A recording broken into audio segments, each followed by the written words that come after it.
Muchas gracias.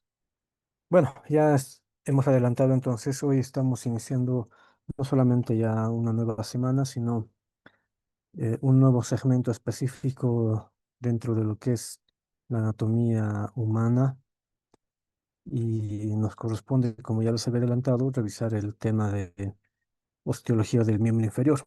Habiendo ya concluido todo lo que refiere al miembro superior, ahora nos toca su homónimo hacia la parte inferior.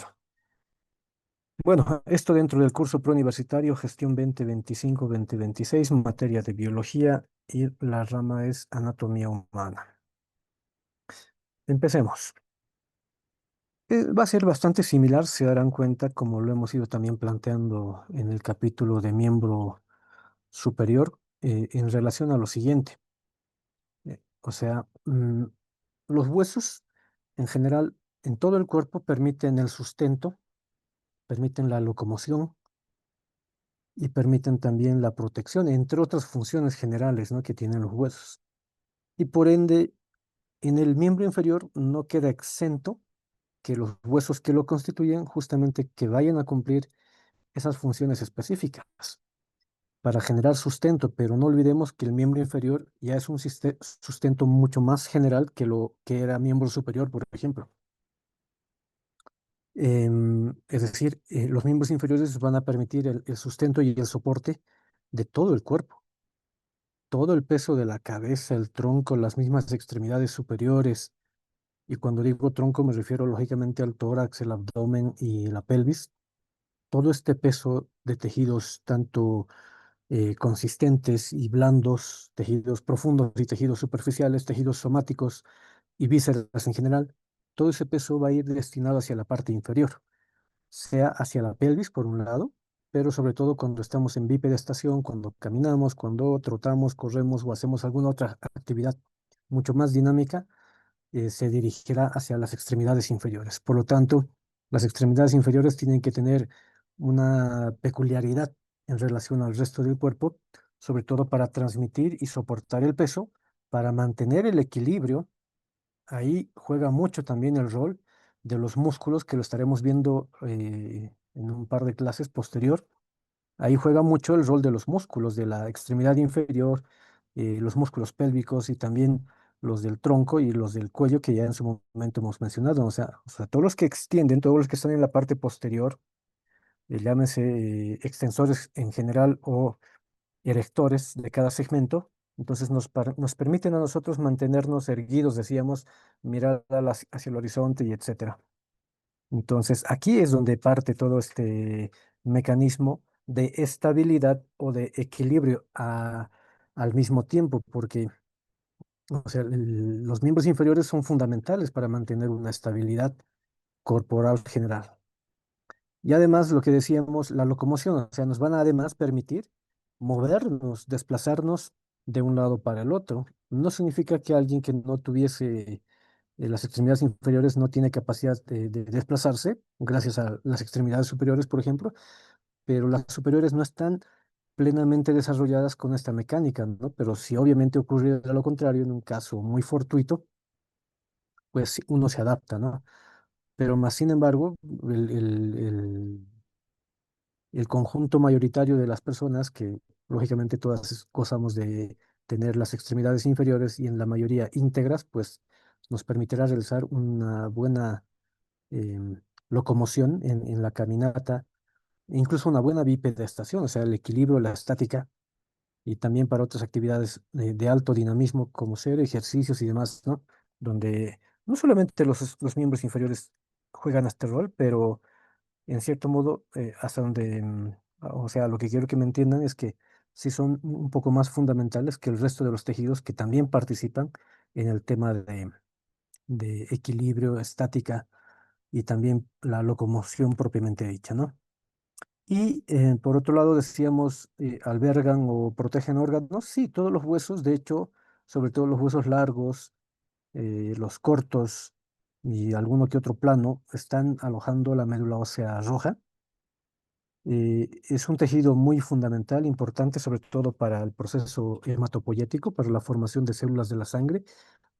No tanto así como, por ejemplo, en la cabeza habíamos visto que los huesos del cráneo o los de la cara alojan a vísceras tal vez un poquito más relevantes, ¿no? Como en el caso del encéfalo, pero no por eso vamos a desmerecer el trabajo y la funcionalidad que tienen estos huesos de la extremidad inferior.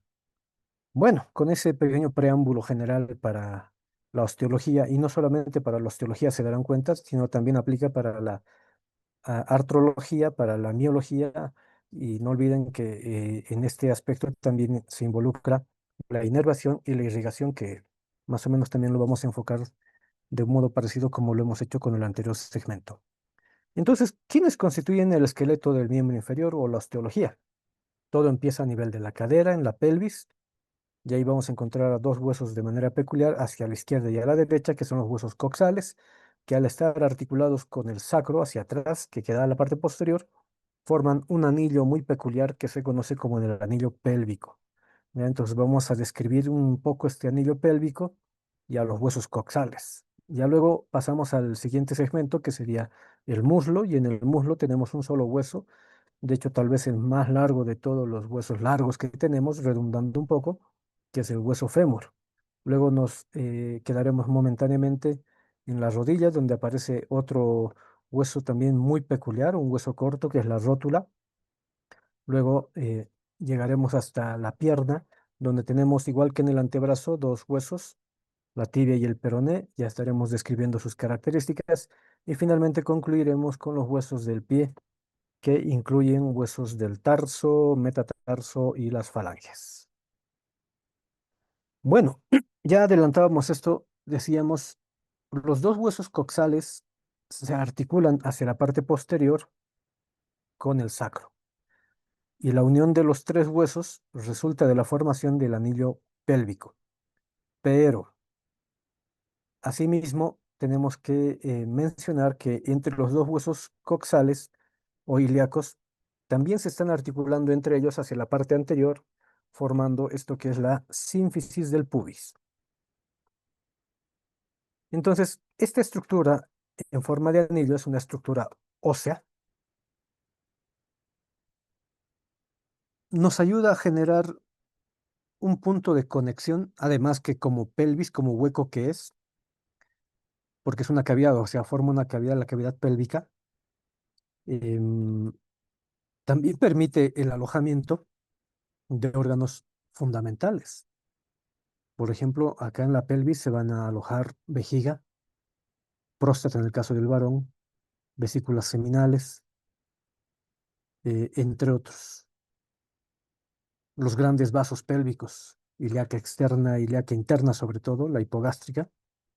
En el caso de la mujer es un poco más amplio y me estoy olvidando del recto, ¿ya? La parte terminal del tubo digestivo, específicamente del colon, el recto. En cambio, en la mujer varía un poco, hay un poco más hay una cantidad mayor de órganos y además muy importantes, como es el útero, ¿ya? El propio conducto vaginal. Después está, lógicamente, la vejiga y también el recto y los grandes vasos, ¿no? Los hipogástricos y todas sus ramificaciones, además de un plexo muy peculiar también, que es el plexo hipogástrico. Entonces, permiten, por un lado, además, alojar, albergar a estos órganos dentro de este espacio, dentro de esta cavidad. Permiten constituir asimismo un punto, decíamos, de conexión entre el tórax, me corrijo, entre el tronco y las extremidades inferiores.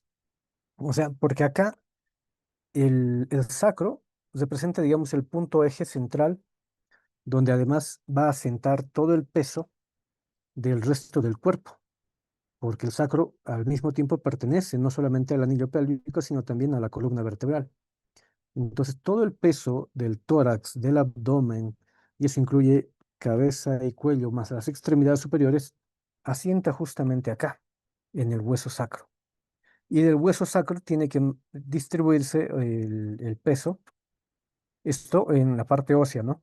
Tiene que distribuirse el peso hacia los huesos coxales o ilíacos, y de los huesos coxales o ilíacos hacia las extremidades inferiores.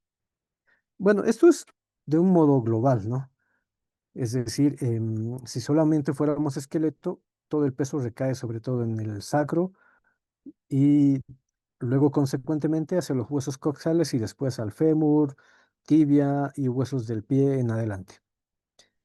Pero obviamente esto es un poco más integral. Hay órganos, hay peso, hay masa que se distribuye de otra manera que también puede ir un poco más directamente a transmitir ese su peso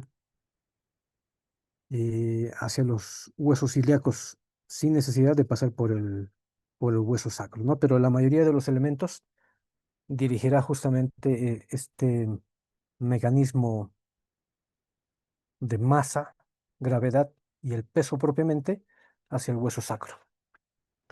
Bueno, entonces ya habíamos adelantado, está formado este anillo pélvico por los tres huesos, sacro hacia la parte posterior y media, y los dos huesos ilíacos o coxales hacia la parte lateral y también hacia la parte anterior, unidos al mismo tiempo por una articulación de tipo cartilaginosa que forma la sínfisis del pubis. Ahora, ¿qué observamos adicionalmente en esta diapositiva? Vemos que hay variación, hay características muy peculiares antropológicas entre la pelvis masculina y femenina. Por ejemplo, fíjense, los huesos ilíacos, solamente para adelantar un poquito, los huesos ilíacos tienen estas tres porciones, el ilion, el isquion y el área del pubis o el segmento púbico. Entonces, los tres están unidos y de hecho desarrollan alrededor de este orificio que es el acetábulo o cavidad cotiloidea antiguamente llamada.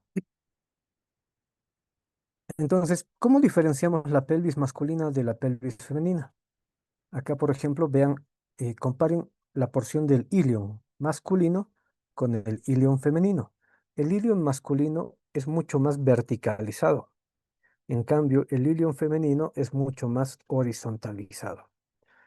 Esto, a su vez, hace que el cótilo, la cavidad acetabular del, del varón, en este caso, sea mucho más hacia la parte inferior y lateralmente. En cambio, la, la cavidad cotiloidea o acetábulo de las mujeres se dirige mucho más hacia abajo incluso.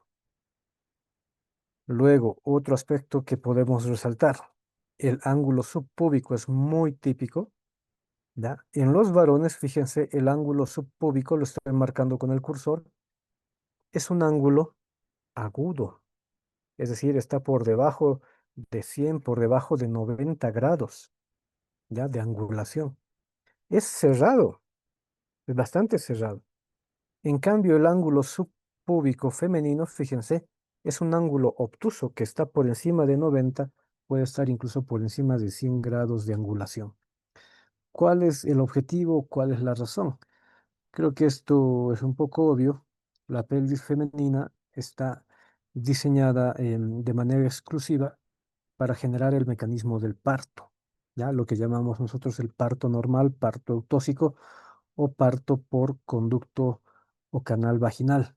Entonces, ese parto tiene que, en ese mecanismo más bien, el producto, el nuevo ser, el feto que luego será neonato, tiene que atravesar el hueco pélvico y tiene que atravesar el área perineal. Imagínense que el ángulo de la pelvis femenina fuera igual de cerrado que el ángulo de la pelvis masculina, no habría esta posibilidad que nosotros podamos atravesar por este canal o conducto del parto. De hecho, en teoría ya no existiría, porque los elementos óseos no nos permitirían justamente el poder atravesar el área perineal y en específico el área pélvica ósea. Entonces sería una limitante que perjudicaría el mecanismo del parto. Por favor, señorita Luz Tola, su micrófono. Eso.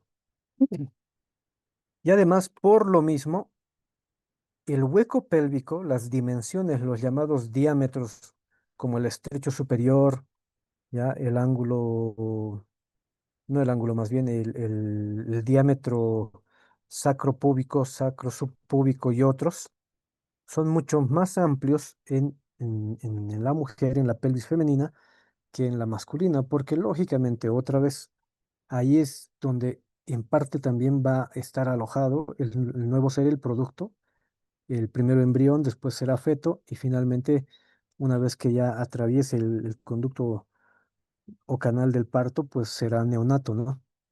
Entonces, mientras va desarrollando, se aloja ahí, por lo tanto, tiene que tener el espacio suficiente para primero estar alojado y luego posteriormente para salir. Entonces, eso es necesario entender y conocerlo aún incluso de manera como cultura general, ¿ya? No solamente en el caso del curso que estamos llevando a cabo, ¿no? Y de todos modos, los que logren ser parte ya de nuestra institución adentrarán y profundizarán mejor en ese sentido, en ese tema. Bueno, entonces, describamos qué tiene un hueso coxal, un hueso ilíaco. Primero, es un hueso plano ancho. Algún autor le reconoce,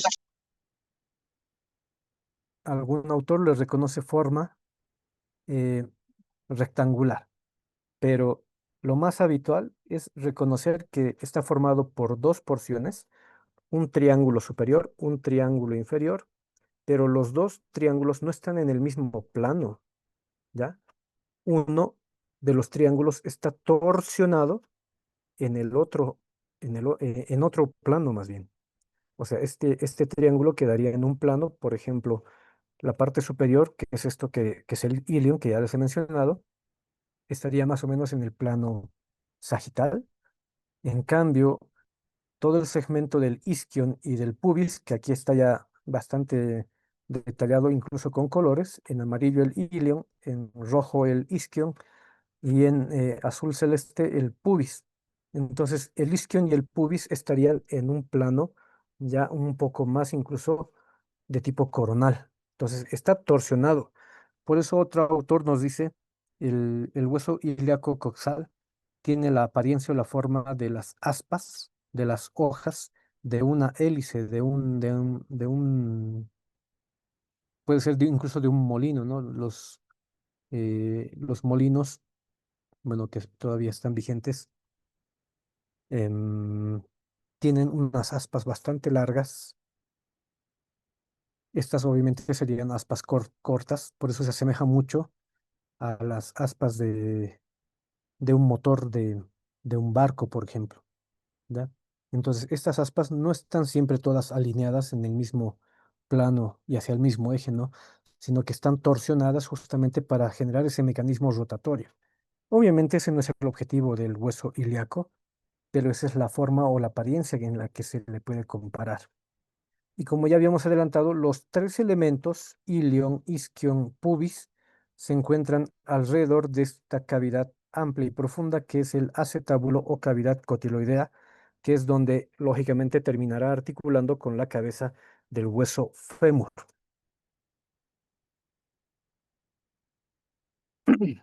Bueno, si decimos que es un hueso aplanado, ancho y más o menos rectangular, aquí se puede ver, ¿no? O sea, si giramos un poco la perspectiva del hueso, realmente vemos que tiene esta más o menos apariencia o forma rectangular.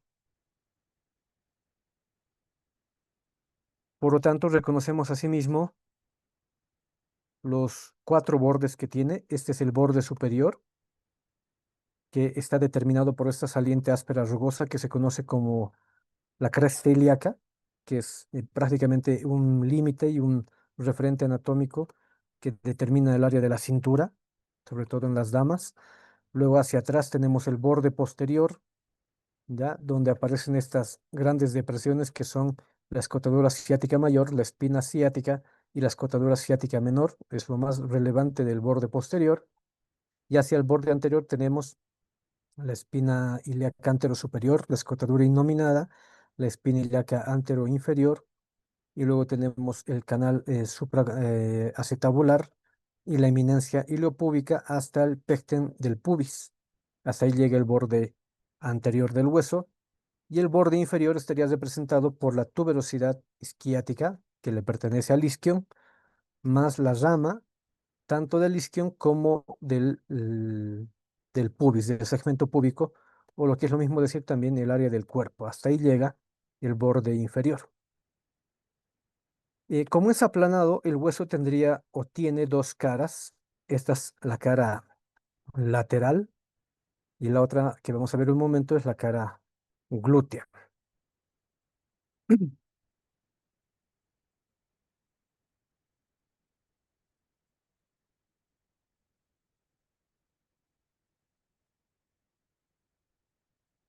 Ya. Antes de pasar a la otra cara, aquí hagamos una pequeña descripción rápida. Esta superficie, sobre todo la parte superior del ilion, se divide en tres áreas de manera muy peculiar a través de estas crestas o líneas que se denominan como las líneas glúteas o semicirculares anterior y posterior. Y estas líneas o crestas glúteas permiten separar la cara lateral del ilion para tres músculos en específico que se insertan acá. De hecho, son los mismos tres músculos glúteos: el glúteo menor, el glúteo medio y el músculo glúteo mayor. Entonces, por eso además esta superficie se denomina de esa manera, ¿no? Porque está en relación con los músculos y además, de hecho, forma parte del área glútea como tal o de la región glútea. Ya luego en la parte media, como habíamos dicho, tenemos esta depresión profunda que es el acetábulo o cavidad cotiloidea que tiene un área semilunar como estamos viendo o en forma de cuernito o de una C abierta hacia abajo o una U abierta hacia abajo y un fondo. Es justamente para la articulación con la cabeza del fémur y hacia el fondo, que es áspero, ahí no articula con nada, sino más bien se inserta un ligamento, que es el ligamento de la cabeza, ligamento redondo de la cabeza del fémur. Y hacia abajo, en el segmento del isquion y del pubis, porque esto es de modo conjunto, vemos una superficie conjunta que está rodeando a este gran agujero muy amplio que se conoce como el agujero obturado u obturador. Este agujero no queda así como agujero, como orificio en un estado fresco, en un tejido vivo, sino que se mantiene cerrado por una membrana que se llama la membrana obturatriz. En esta superficie, tanto del pubis y del isquion, se inserta el músculo obturador externo, ¿ya? Que luego lo veremos en otro tema. En cambio, viendo ya la cara medial o cara pélvica, tenemos entonces otra vez las tres porciones: el ilion, el pubis y el isquion. En el ilion se nota aquí muy bien la apariencia y la forma triangular que decíamos previamente. Es una fosa, es una depresión muy amplia, lisa además, donde se inserta el músculo ilíaco en todo esto.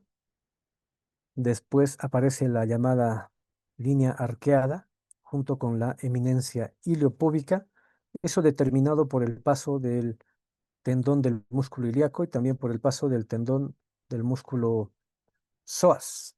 Y hacia medial también tendremos el paso del músculo pectíneo. En cambio, la porción inferior, formada por el pubis y el isquion, otra vez están delimitando, creo que no tendría por qué cambiar. El agujero obturador, que reitero, va a ser cerrado por la membrana obturatriz, y en todo este marco óseo, al igual que en la otra cara, se inserta otro músculo que es el músculo obturador interno. Entonces tenemos dos tipos de obturadores que lo vamos a repetir en la clase respectiva. Están el obturador externo y el obturador interno.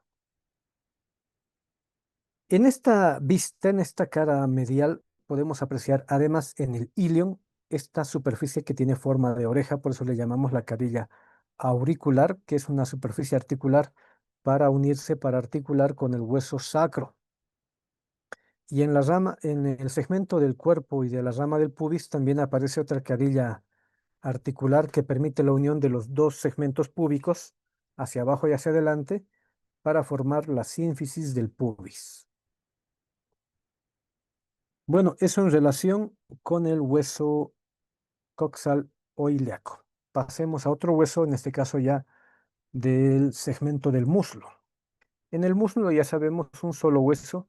El hueso fémur es el hueso largo, reitero y redundando, más alargado que tenemos de prácticamente todos los huesos largos que se conocen en el organismo humano.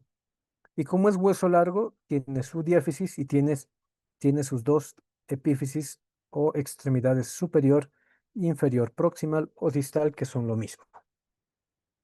El hueso fémur, siendo un hueso largo, hacia arriba articula a través de su cabeza con el acetábulo del hueso coxal que ya hemos descrito, y hacia abajo articula con la tibia, solamente con la tibia, a través de los cóndilos del hueso fémur. El hueso como tal, así como están viendo en el esquema, no es precisamente verticalizado en su disposición anatómica, sino que sigue un trayecto oblicuo de arriba hacia abajo, siendo que la extremidad superior queda más paralateral y la extremidad inferior queda más hacia la línea media. Ya, esto también en parte ayuda a esto de la transmisión del peso y para la estabilidad del cuerpo, y que de una manera también muy peculiar tenemos que mencionar que este pronunciamiento, es decir, esta inclinación, es mucho más notoria, es mucho más evidente, es mucho más salido en el caso de las mujeres, ¿ya? Esto por si acaso siempre es necesario tal vez mencionarlo, no es un comentario ni racista, ni discriminatorio, ni mucho menos de otro tipo. Pero por eso es que en las damas el área de las caderas, ¿ya? Es mucho más amplia que en el varón, porque el hueso coxal, no se olviden hace rato, el ilion queda más inclinado hacia lateral, las alas del hueso coxal o porciones ilíacas. Entonces, eso hace que el acetábulo mire más hacia abajo y por lo tanto los mismos fémures queden también desplazados más hacia el lateral y hacia abajo. Entonces, eso hace que se determine en las mujeres, sobre todo, que empezando desde la cintura, después llegamos a la cadera, se hace más ancho y luego vuelve a hacerse un poco más angosto pasando el área pélvica, ¿no? En cambio, en los varones no, esto es un poco más rectilíneo, pasamos de abdomen, llegamos al área de la pelvis o cadera y luego bajamos hacia los segmentos del muslo y es casi lineal en el varón, o sea, no hay mucho cambio ni ni de generar estrechamiento, ni de generar mayor ampliación de las dimensiones, ¿no? De cada segmento.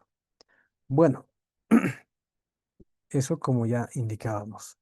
Como todo hueso largo, decíamos, tiene su diáfisis. La diáfisis tiene, esto es reiterativo, tiene tres caras, cara anterior, cara y dos caras posteriores, la cara posteromedial y la cara posterolateral. En estas tres caras se insertan sobre todo el músculo se llama el vasto intermedio, que le pertenece al cuádriceps, y hacia atrás las dos caras posteromedial y posterolateral están separadas por un borde muy peculiar que sería el borde posterior, pero que por su peculiaridad lo conocemos mejor como la cresta, o perdón, la línea áspera se la conoce, ¿ya? Del hueso fémur. Y esta línea áspera termina hacia arriba en una saliente muy peculiar que se conoce como el tubérculo glúteo o la eminencia glútea. Ahí es donde terminará insertándose el tendón del músculo glúteo mayor. Y hacia abajo la misma línea áspera se divide en dos ramificaciones, dos crestas que se dirigen hacia los cóndilos, delimitando un área triangular, como vemos acá, que se denomina como la fosa poplitea. Bueno, en la línea áspera adicionalmente se insertan el vasto lateral y el vasto medial del cuádriceps y también se van a insertar los músculos como el aductor largo, el aductor corto y el aductor mayor. En la extremidad superior que vamos a encontrar del hueso fémur, lógicamente este segmento de esfera que es la cabeza, seguido del cuello que es más alargado que en el húmero, pero es aplanado, no es achatado. Luego tenemos dos salientes que son el trocánter mayor y el trocánter menor que sirven para inserciones como por ejemplo en el trocánter mayor se insertan los músculos glúteos y en el trocánter menor se insertará el músculo iliopsoas. Luego viene también el cuello quirúrgico, que es muy típico en los huesos largos, y hacia la extremidad inferior tenemos estas dos salientes que son los cóndilos, cóndilo medial, cóndilo lateral. El medial siempre suele ser un poco más pronunciado, más voluminoso, y los dos cóndilos están separados por una hendidura, por un espacio, y además llegan a un trasfondo, a una fosa. Las dos se denominan como espacio y fosa intercondilias. Estos cóndilos, además de servir para las inserciones musculares, como por ejemplo para el músculo aductor mayor, por un lado, y también para los músculos gastrocnemios, ¿ya? También sirven como medios de unión para articular con la tibia, con la extremidad superior de la tibia, formando esto que son las vertientes laterales de los cóndilos propiamente, ¿ya? Y del área de la polea femoral. Pasamos a otro segmento y ahora nos topamos con el hueso rótula. En la rodilla tenemos un solo hueso. Se lo nomina como hueso sesamoideo porque está dentro, en el espesor del tendón del músculo cuádriceps, que de hecho luego se va a prolongar como ligamento rotuliano. El hueso rótula, como hueso corto que es, predomina por lo tanto el tejido esponjoso sobre el tejido compacto. Es un hueso más o menos triangular o piramidal que tiene habitualmente dos caras. Esta es la cara anterior, es bastante rugosa y tiene muchos orificios y canales porque por acá penetran, ingresan vasos sanguíneos y además atraviesan fascículos tendinosos del cuádriceps que ya hemos mencionado. El área de la base queda para arriba y el vértice del hueso queda para abajo. Desde el vértice se prolonga hasta el hueso tibia el ligamento rotuliano, que es un sitio muy peculiar que lo estaremos volviendo a mencionar la siguiente clase, porque ahí es donde generalmente agarramos el martillo percutor y golpeamos para generar un mecanismo reflejo. La cara posterior es una superficie articular que permite unir la rótula hacia el hueso fémur, específicamente hacia el área de la polea o tróclea femoral.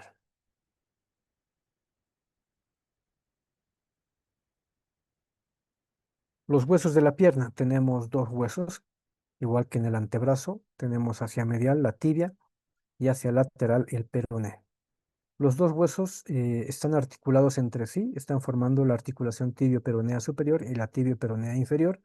Ya veremos en la siguiente clase que no son iguales como lo hemos visto aquí en el antebrazo. Las dos articulaciones eran muy semejantes. Aquí no, hay una gran diferencia que lo veremos la siguiente clase. Pero algo similar que tienen es que, al igual que los huesos del antebrazo, están separados por un espacio que no va a quedar abierto plenamente, sino que termina siendo ocupado por la membrana interósea de la pierna. Eh, Además, estos dos huesos junto con la membrana interósea permitirán asimismo la división de los grupos musculares, porque gracias a los dos huesos con la membrana interósea tendremos el grupo anterior, el grupo posterior y también el grupo lateral de la pierna. Describamos cada uno de los huesos. Empecemos por la tibia. La tibia es un hueso largo, lógicamente, que volviendo rapidito a esta imagen, entendamos lo siguiente. El peso del cuerpo, como estábamos ya mencionando, se transmitirá desde el fémur a la tibia. Y como el fémur no articula con el peroné, ni siquiera un contacto indirecto, entonces se dice por teoría que el peroné básicamente como que no estuviera coadyuvando a la transmisión del peso hacia el segmento inferior que es el pie. ¿Ya? Por eso el hueso tibia es bastante denso, es bastante voluminoso, grueso en su constitución. ¿Ya? O sea, hay mucho tejido óseo compacto a predominio en relación al tejido óseo esponjoso, aunque eso es típico de todo hueso largo, pero aquí hay mucho mayor densidad. Entonces, la tibia tiene sus diáfisis y sus dos epífisis, extremidad superior e inferior. La diáfisis ya es hasta redundante, es de forma de pirámide triangular, tiene por lo tanto tres caras, la anteromedial, la anterolateral y la cara posterior. La anteromedial, incluso todos en este momento, los que me estén siguiendo y escuchando, podemos tocarnos la pierna en la parte interna de la pierna, cualquiera izquierda o derecha, y van a percibir que hay una estructura ósea bastante consistente, porque esta cara, de hecho, no tiene relación con estructuras musculares. O sea, aquí no se inserta ningún otro músculo, por lo tanto, esta cara, esta superficie del hueso, está solamente cubierta por piel y tejido celular subcutáneo y la fascia de la pierna. ¿Ya? Solo en su parte más superior se suele encontrar la inserción de la llamada pata de ganso o pez anserino que está formada por el músculo sartorio, por el músculo gracilis y por el músculo semitendinoso, que lo estaremos hablando en su momento, ¿no? Como hueso largo que es, la extremidad superior articula con el fémur, ¿ya? Con los cóndilos, y la extremidad inferior termina articulando con el siguiente segmento en el pie, con el hueso astrágalo específicamente. En la cara anterolateral sí podemos encontrar superficies para la inserción de músculos como el tibial anterior y eventualmente algunos fascículos del músculo extensor largo de los dedos y el extensor largo del dedo hallux. ¿Qué encontramos en la extremidad superior? En la extremidad superior de la tibia encontramos dos salientes de forma cilíndrica, más o menos como esto. Entonces tenemos dos cilindros, lógicamente un poco más aplanados, separados por un espacio entre ellos. Entonces cada cilindro tiene lo siguiente: esto que es la cara superior, y esto que sería la cara inferior, pero las caras inferiores, creo que es obvio, continúan con el resto del cuerpo. Las caras superiores son superficies articulares, son las llamadas mesetas, platillos o los platos tibiales. ¿Por qué? Porque son relativamente planos, no son tan profundos para recibir al cóndilo respectivo de cada hueso fémur. Y están separados por un espacio que se llama el espacio intercondilio, donde encontramos dos salientes que son las llamadas espinas de la tibia y dos áreas o superficies muy peculiares que se conocen como el espacio preespinoso y el retroespinoso, donde terminarán insertándose los llamados ligamentos cruzados. Es muy típico de la articulación de la rodilla, que lo veremos en la siguiente clase. Luego hacia abajo, la extremidad inferior es más o menos cuadrangular. De la parte medial sobresale esta saliente que es el maleolo interno, que forma parte del tobillo, y con la superficie inferior articula con el hueso del pie, que es el astrágalo. En la cara posterior, para culminar con este hueso, en la cara posterior encontramos esta línea que es muy también muy propia de este hueso, que se llama la línea oblicua de la tibia, que divide en dos superficies. La superficie superior se llama el triángulo popliteo para el músculo del mismo nombre, y hacia abajo tendremos la superficie de inserción para los músculos de la parte posterior de la pierna, como el tibial posterior, y el flexor largo de los dedos y el flexor largo del dedo hallux. Además del músculo sóleo, porque de hecho antes se llamaba esto la línea del sóleo por lo mismo. Y además en la extremidad inferior podemos encontrar canales. Si vemos la cara anterior de la extremidad inferior, van a ver canales para los músculos extensores que ya hemos mencionado. En cambio, si vemos la cara posterior, habrán canales para los músculos flexores que se dirigen hacia la planta del pie. Y en la cara lateral de la extremidad inferior hay una escotadura, que voy a volver rapidito acá.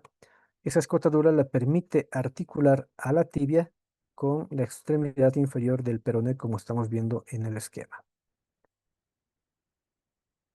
El otro hueso es el peroné, otro hueso largo, bastante delgado, y como todo hueso largo tiene su diáfisis y dos epífisis, distal y proximal respectivamente. La diáfisis, reitero ya, es en forma de prisma triangular, tiene una cara lateral, tiene una cara anterior y una cara posterior, y un borde interno que se denomina como la cresta interósea, que permite la inserción de la membrana o ligamento interóseo, que ya vamos a ver en la siguiente clase.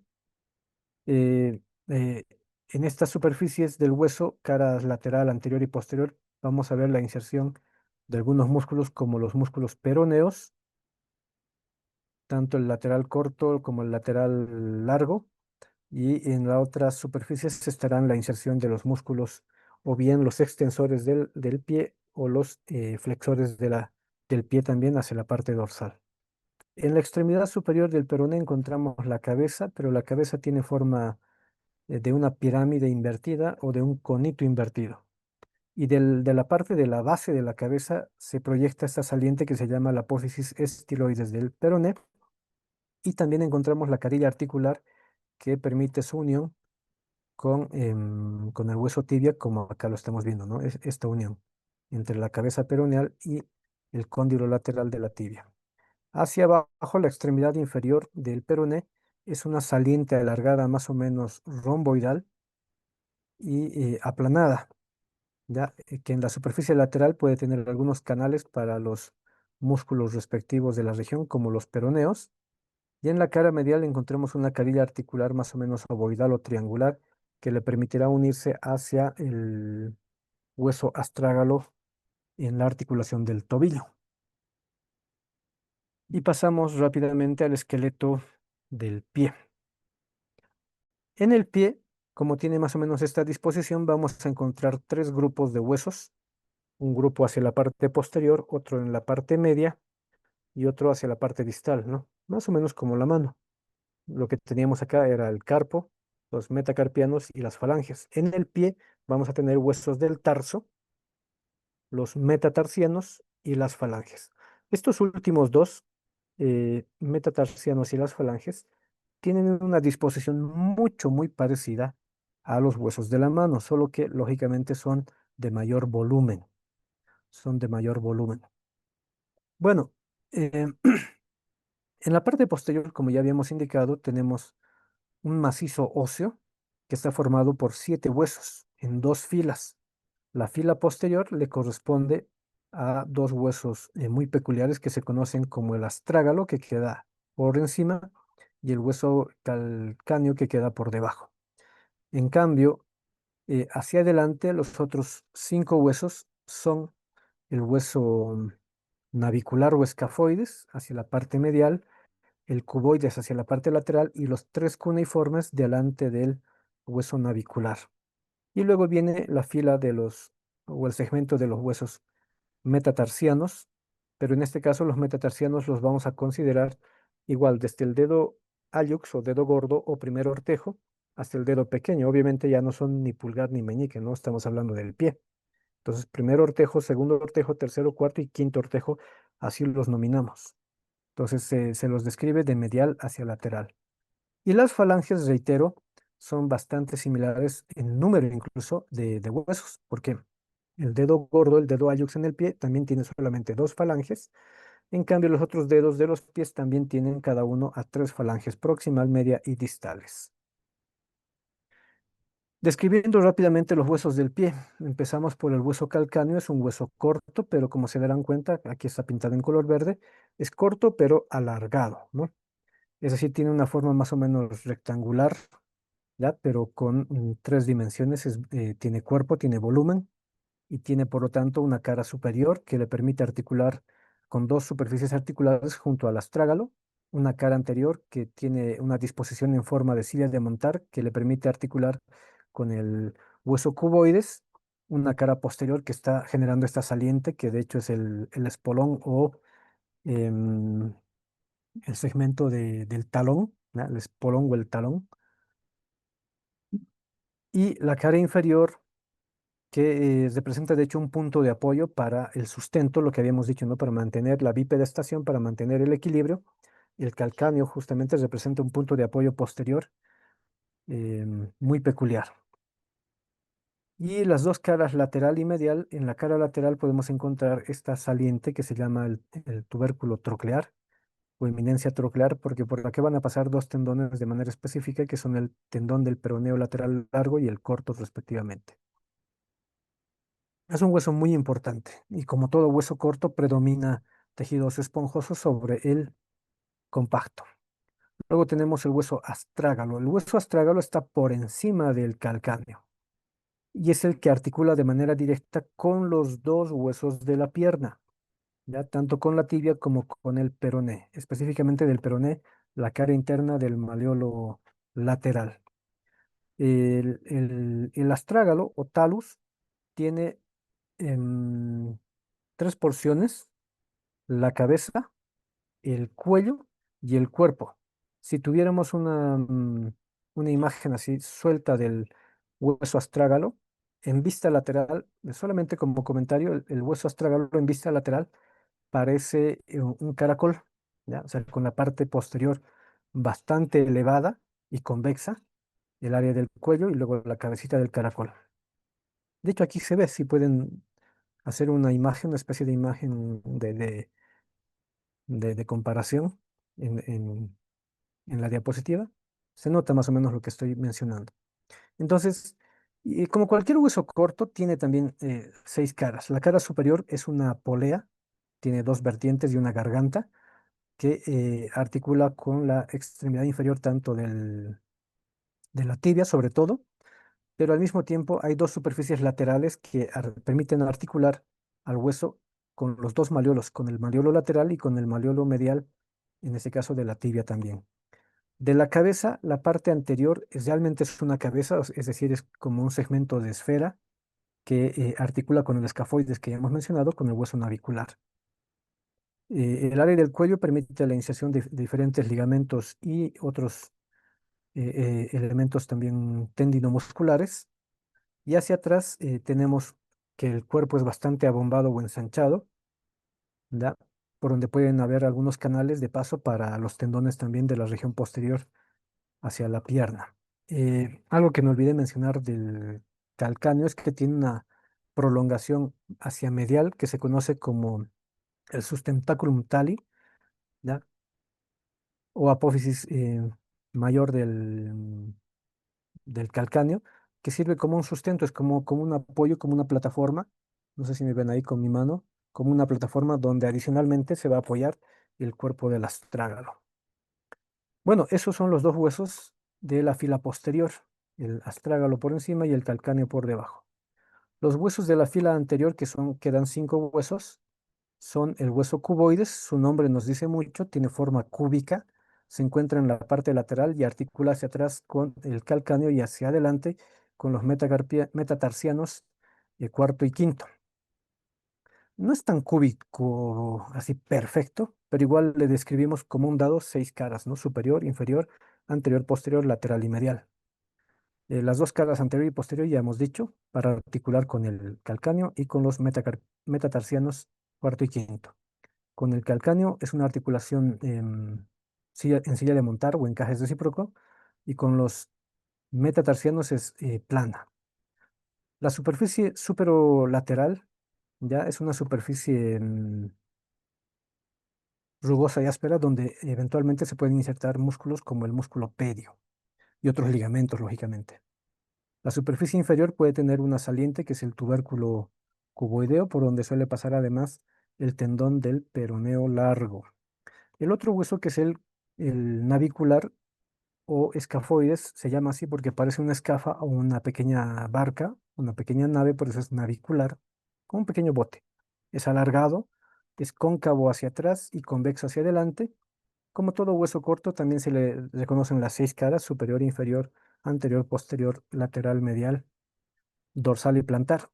En la cara dorsal, asimismo, también se pueden insertar algunos ligamentos y tendones, y articula en este caso hacia adelante con los huesos cuneiformes, con las cuñas, que son tres: la cuña lateral, la cuña intermedia y la cuña medial respectivamente. Pero hacia atrás articula, como ya hemos mencionado, con el astrágalo. Los cuneiformes, como ya hemos ido citando, son tres: el cuneiforme medial, el cuneiforme intermedio y el cuneiforme lateral. Todos tienen forma de cuña, ¿ya? Cuña. Tienen, por lo tanto, caras, sobre todo dos caras, puede ser lateral, medial, y además dos áreas de base, ¿no ve? Una base o cara anterior también y cara posterior, que generalmente son de apariencia y forma triangulares. Las cuñas intermedia y lateral tienen la base hacia arriba, en cambio, la cuña medial tiene la base hacia abajo y además es la más grande. Luego le sigue en volumen la lateral y la intermedia, que sería la más pequeña. Como estamos viendo en el esquema en una vista superior, Los cuneiformes articulan hacia atrás con el hueso navicular, pero parcialmente pueden articular con el cuboides, y hacia adelante articulan con el primer metatarsiano, segundo y tercer metatarsianos, y eventualmente con el cuarto, ¿no? También sirven como punto de inserción para algunos ligamentos y tendones y fibras musculares, que luego estaremos viendo. Luego, como ya hemos mencionado, tenemos a los metatarsianos, primero, segundo, tercero, cuarto y quinto, o del primer ortejo, segundo, tercero, cuarto y quinto ortejo. Siempre se van a contar empezando desde el dedo gordo, dedo hallux, hasta el dedo pequeño. Se asemejan, son huesos largos, son de forma de prisma triangular, en la diáfisis me refiero, ¿ya? Y por el otro lado tenemos las cabezas de los metatarsianos, que también son segmentos de esfera, o pueden ser como unos cóndilos asimismo. Y hacia atrás generalmente aparecen superficies planas para articular con los huesos del tarso. Ya creo que es un poco obvio entender que, al igual que en la mano, la región dorsopalmar y en el caso del pie, la región dorsoplantar, porque cambia esa nominación, también todo se mueve de manera conjunta, ¿no? No es probable generar movimientos solo de los metatarsianos o de los huesos del tarso.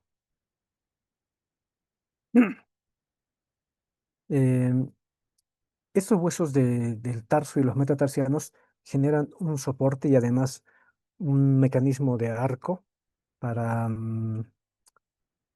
para mantener el equilibrio, otorgándonos además dos puntos de apoyo adicionales. Y esos puntos de apoyo adicionales están en relación con la cabeza del primer metatarsiano, o sea, para el dedo hallux, y de la cabeza también del quinto metatarsiano, o sea, la del dedo pequeño. Entonces, el pie en realidad eh, ahí. El pie en realidad se apoya en tres puntos, hacia atrás en el calcáneo y hacia adelante en los dos metatarsianos, el primero y en el quinto metatarsianos.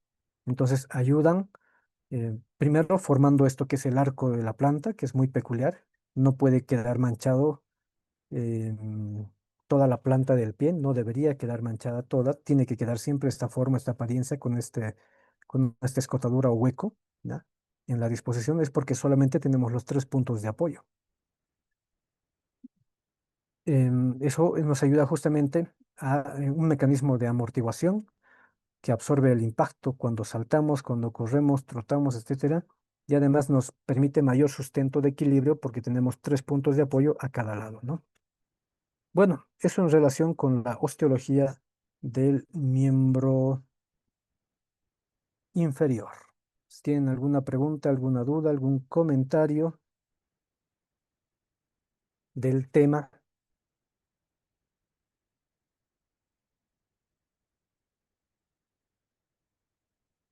Con relación a la rótula y a los huesos del pie, doctor, al inicio de la diapositiva se decía que lo veríamos en articulaciones, pero igual lo vimos.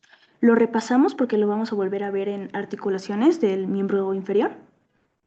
No hace falta hacer un repaso porque es sencillo. Es un hueso sesamoideo, es hueso corto, tiene forma de triángulo, dos caras, anterior-posterior. La cara anterior, que es donde pasa el tendón del cuádriceps, y hacia atrás es una superficie articular en polea para su unión con la polea también del hueso fémur. Eso es, digamos, así concreto en resumen.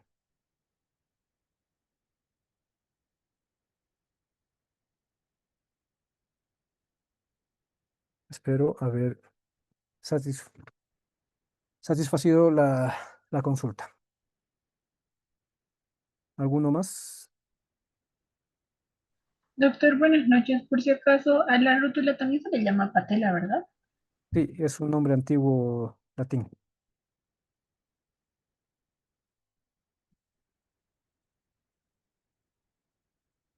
¿Alguna última?